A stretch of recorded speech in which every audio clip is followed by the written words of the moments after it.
So I'll start telling you about a few things that we have not changed. Okay. Right? First of all, the car keeps exactly the same length as the predecessor. It's 8.8 feet. So the same compact dimensions, which makes it so easy to park it in the city. But the car is increased in width about 3.9 inches. We keep the rear engine rear-wheel drive concept. That's typically smart. We also keep the concept of the Tritium safety cell. That's like a rollover cage in a race car protecting the passengers in case of a crash. And we keep the bicolor concept. So you have the Tritium cell and then you have the body panels in different colors available, so that makes every Smart be recognizable right away. In terms of novelties, obviously we have a brand new powertrain, 89 horsepower, 100 pound-foot of torque. It's turbocharged for the first time, 0 to 60 in 10.1 seconds.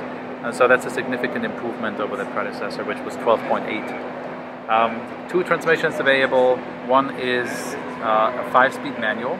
Both of them are new, but the 5-speed manual is a true manual transmission. And then there's a 6-speed dual clutch transmission available, which is a USP in this segment. Advantages of the dual clutch transmission, obviously seamless acceleration, very quick shifts, and that's what you'll notice when you drive this car. What's definitely noticeable, and one of the USPs that we have, is the turning cycle, 22.8 feet.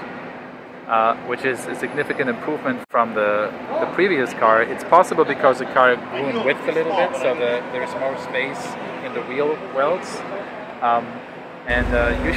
You should try it in a tight parking spot, just maneuver around. It's impressive on paper, but it is even more impressive when you're actually sitting inside.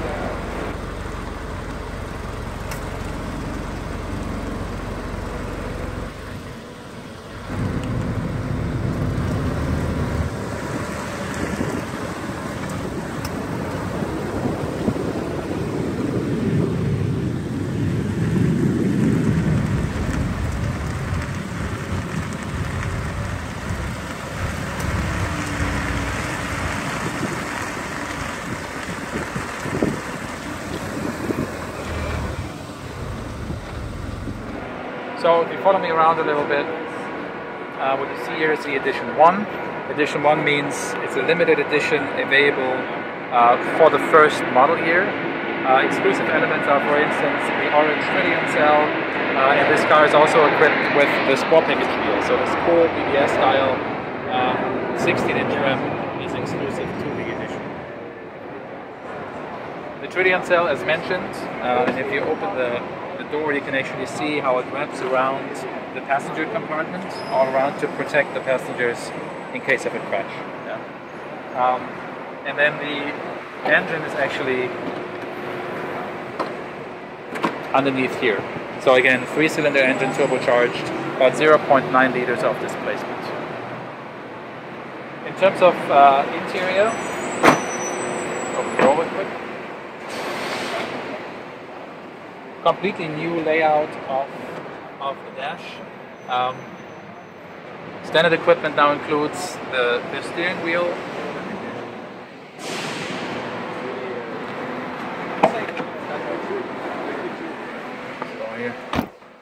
So you see the steering wheel, multifunction with buttons, and the cruise control, all of that standard, a color instrument cluster, and then a smart radio featuring Bluetooth technology for hands-free speaking and audio streaming. The automatic climate control is standard. And what we really like is the dash.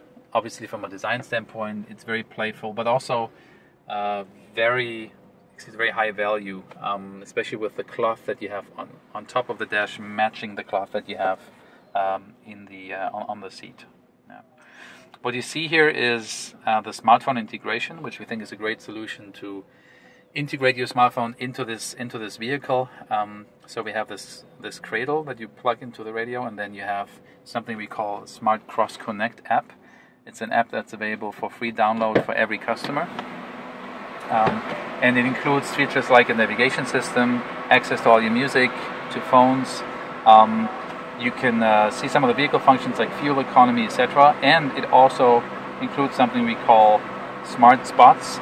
So if you're driving around town as a smart driver and you see a parking spot that would only fit a smart car, you can take a picture of it, you can program it into the nav, and then other smart drivers can find it on the nav and can access it and can use it as their parking spot. Is that Android and iOS? It's iOS and Android, exactly. It'll be available for launch. So today you'll actually use the Smart Cross Connect app for navigation. Okay. And then you'll get a second iPhone because you'll do what we call a scavenger hunt here today, going from, there's a separate app on that iPhone that you'll be using. So that's it in a nutshell. Right. Fuel economy, actually we just got the numbers in this morning. So the car doesn't only get faster in terms of performance, wider, but there's also a significant improvement in terms of fuel economy. So we have now 39 miles per gallon on the highway, but we'll have those exact numbers available as part of the press kit as well. Okay, all right, thank you. Yeah. Sure.